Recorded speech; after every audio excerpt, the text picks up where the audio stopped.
Trust your teacher. And don't lose your way. A litter of Lokis, a pack of Peter Parkers, and now a deck of Doctor Stranges?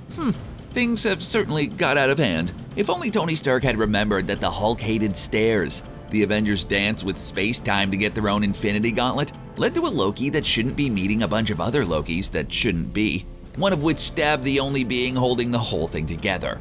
Then Doctor Strange had to open the door even wider to create an all-Spider-Man superband, meaning that the multiverse will only get madder with Doctor Strange due to be the latest to get in on the variance game. How strange can the Stranges get? Pretty darn strange. Now we dispense with the small talk. Show me the demons. Remember when we thought that the Disney Plus What If series was going to be a fun little romp where we got to see Agent Carter throw the mighty shield and Korath was a major T'Challa Star-Lord fanboy? Those were simpler, more innocent times. The times before Episode 4, where the one thing was Steamin Strange took the love of his life Dr. Christine Palmer on that faithful ride in his Lamborghini. Losing his magic hands that made him a world-class surgeon and Lamborghini owner is one thing, but losing the love of his life because Lamborghinis are in reality poor suited for public roads is a whole other thing. When Earth 199999's Doctor Strange poked the multiverse, he immediately regretted it and went about trying to put the genie back in the bottle. But the distraught doctor from What If found that if he could absorb more power, that might make it possible for him to change a fixed point and decided, don't mind if I do. His culinary tour of the multiverse's most powerful beings ended tragically, with only slight redemption coming when the Watcher had to enlist him to stop someone who was even more intent on breaking the multiverse, an Infinity Stone-powered Ultron. It was pretty awesome. Thanks to the teaser we have for the Multiverse of Madness, we know that this Strange, dubbed Strange Supreme, is back again. Whether or not he's here on the behest of the Watcher to clean up another mess or to make an even bigger one remains to be seen. More reliable than Tom Holland or Mark Ruffalo saying too much, toy releases have given us a glimpse of what's to come every time. That's because the toys have to be on the shelves when the movie hits the screens, and in order for that to happen, the stores have to have them months in advance. So the packaging for those toys makes its way to the internet, as things do. In this case, one of the toys is the Defender Doctor Strange. That might seem redundant. Doctor Strange already bills himself as a defender of our reality, but he is the one who broke it. Maybe explain to the distraught teenager how spells work before you start it, huh? Or ask him if he's called admissions before casting a dangerous spell? Duh. Good at science doesn't mean he's still not a teenager. The Defender's title showed up in the Netflix Marvel shows where Daredevil, Jessica Jones, Luke Cage, and Iron Fist all teamed up to take down the Hand. But the comics had a bigger powerhouse of a first lineup, including Doctor Strange, Namor, and the Hulk, later adding Silver Surfer. The idea of the Defenders was that they weren't so much a formal team, but rather a team-up of necessity. What could be more necessity than a bunch of Doctor Stranges mucking up the multiverse? While Neil Gaiman is best known for his work at DC's Vertigo line with the Sandman, he's managed to get around and try his hand at a few other things. It was his run on the Eternals that proved the basis for the big screen adaptation, and we could end up seeing more of his Marvel handiwork on screen with Steamin Strange of Earth 311. In this Earth, all the characters we know from the Marvel Universe happened a lot earlier, in 1602.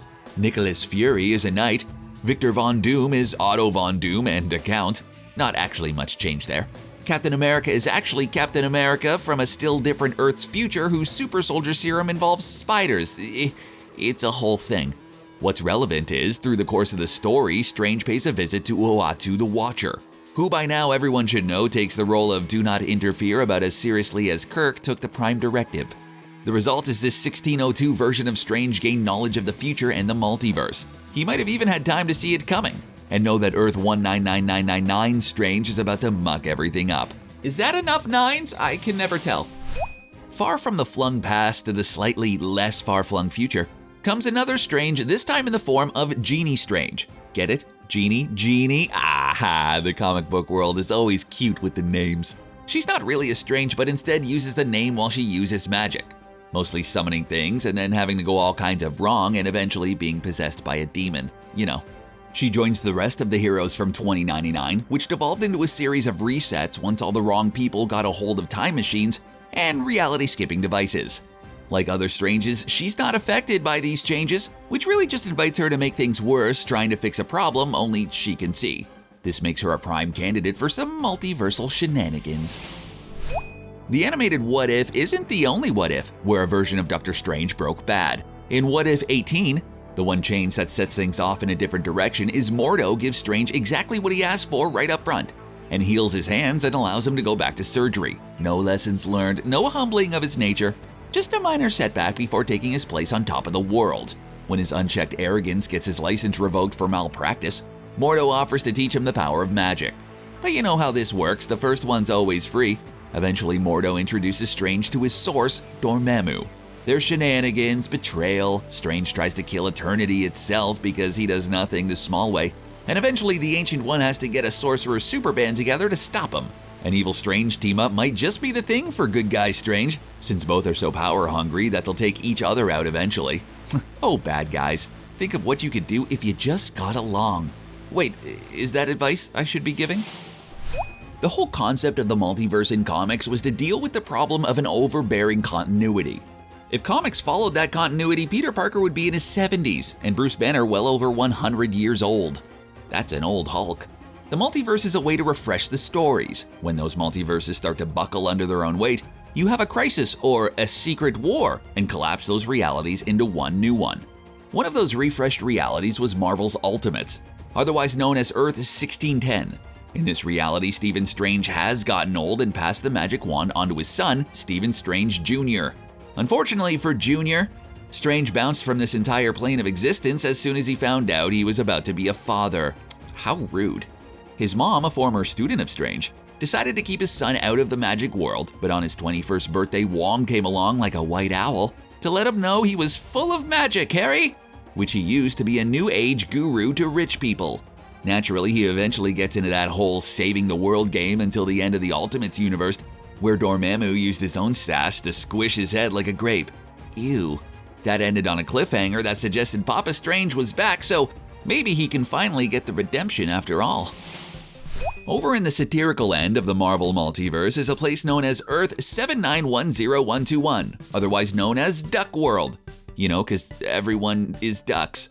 Duck World's most famous denizen is Howard the Duck, who's already made his way to the MCU thanks to James Gunn. He even showed up for the last showdown with Thanos. On that world, there's a Steamin Strange, a veterinarian. Buckle up, it only gets weirder from here, folks. Under the tutelage of the ancient Wino, he became a mallard of the mystic arts by communing with spirits, which is to say alcohol turning him into Doctor Strange and homeless. Shenanigans happen and the good Doctor ends up using the all-seeing eye to create a bridge between Duck World and Earth 616 by shifting the nexus of all realities.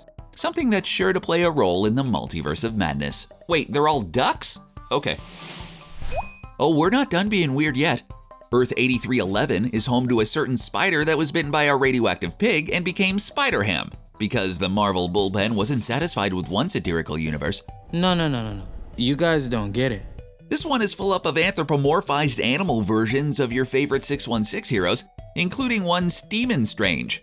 That is Croctor Steamin Strange, you know, because he's a crocodile. That's crazy, right? Well, except Spider-Ham was in Spider-Man Into the Spider-Verse, and there's an alligator Loki in the Loki Disney Plus series, so anything's possible, really.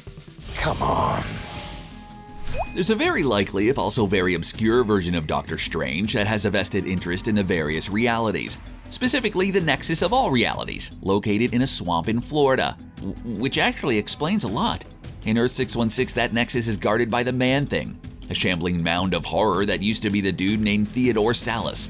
Sallis became a shambling mound after yet another failure to create the super soldier serum, but as a shambling mound, he also ended up as the guardian of the nexus of all realities. Over in Earth 1289, Havoc, aka Alexander Summers, was doing some mind-swapping reality skipping that was chronicled in the Mutant X comics.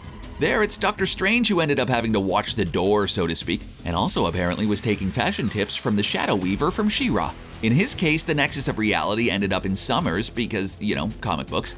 Also because Summers destroyed the swamp. Those Summers boys are trouble, huh? Regardless, Strange is bound to run into at least one guardian of the Nexus as he breaks down the walls of the multiverse.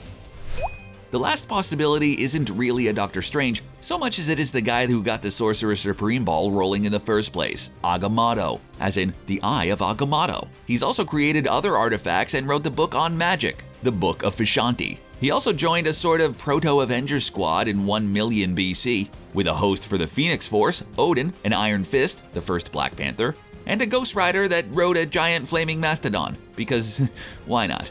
If you're thinking, wait, Homo sapiens didn't appear until about 196,000 years ago, don't worry about it. We also don't have sorcerers and Ghost Riders, just roll with it. Agamotto is also on record as not being super crazy about the people in modern times who held his job, and at times tried to do something about it. Breaking the multiverse is just the kind of thing that would disappoint the big guy. Just wait until he learns what happened to the eye he made. Ugh, it's gonna get messy. One Strange we probably won't see is the one played by Peter Hooton in the 1978 TV movie that was meant to join the Incredible Hulk and Amazing Spider-Man shows on CBS. Peter Hooton's Doctor Strange can hang out with the Spider-Man TV show's Nicholas Hammond in the dugout waiting for the call. Good luck, boys!